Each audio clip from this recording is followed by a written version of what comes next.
కొండా సురేఖ అసలు ఎక్కడి నుంచి లైఫ్ స్టార్ట్ చేసింది, అసలు ఈ గొడవలకు స్టార్ట్ అయింది. వరంగల్ సంబంధించినటువంటి ఎమ్మెల్యేలతో వాళ్ళకు అసలే పడదు. అసలు ఆడ ఉన్నటువంటి బీఆర్ఎస్ మాజీ మంత్రి ఎర్రబెల్లి దయాకర్ రావు వీళ్ళకు చంపుకునేంత కక్షలు ఉన్నాయి. తర్వాత కడియం శ్రీహరి, ఒక పల్లా రాజేశ్వర రెడ్డి తప్ప అందరూ కాంగ్రెస్ పార్టీకి సంబంధించినటువంటి వాళ్ళే ఎమ్మెల్యేలు. ఎన్ని కష్టాలు వచ్చినా ఎన్ని వచ్చినా నేను రేవంత్ రెడ్డి వెనుకనే ఉన్నా.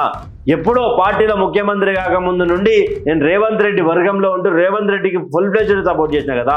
ఆ రోజు ఎవరైతే బట్టి విక్రమార్క కావచ్చు, ఉత్తమ్ కుమార్ కావచ్చు, సీనియర్ నేతలు పొంగులేటి కావచ్చు, వీళ్ళందరూ కూడా నన్ను రేవంత్ రెడ్డిని అపోజ్ చేస్తే కూడా నేను నా అన్నాని ఎమ్మడున్నా కదా. ఈ రోజు నా వెనకెందుకు లేడు అనే ప్రశ్నని కొండా సురేఖ లేవన్నట్టు. సమ్మక్క సారక సంబంధించినటువంటి ఎపిసోడ్ నుండి ఇప్పటి వరకు మంత్రిగా సురేఖను తీసేస్తే బీసీలకు వద్ద రెడ్డి నాయకులు ఇబ్బంది పడే అవకాశాలు ఉంటాయి.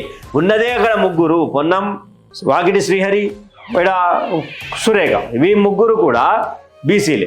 రెడ్లంతా కలిసి నన్ను తొక్కే ప్రయత్నం చేస్తున్నారు, రాజకీయంగా నన్ను ఇబ్బంది పెట్టే ప్రయత్నం చేస్తున్నారు అంటూ కూడా ఆమె బహిరంగ ప్రకటన చేసింది.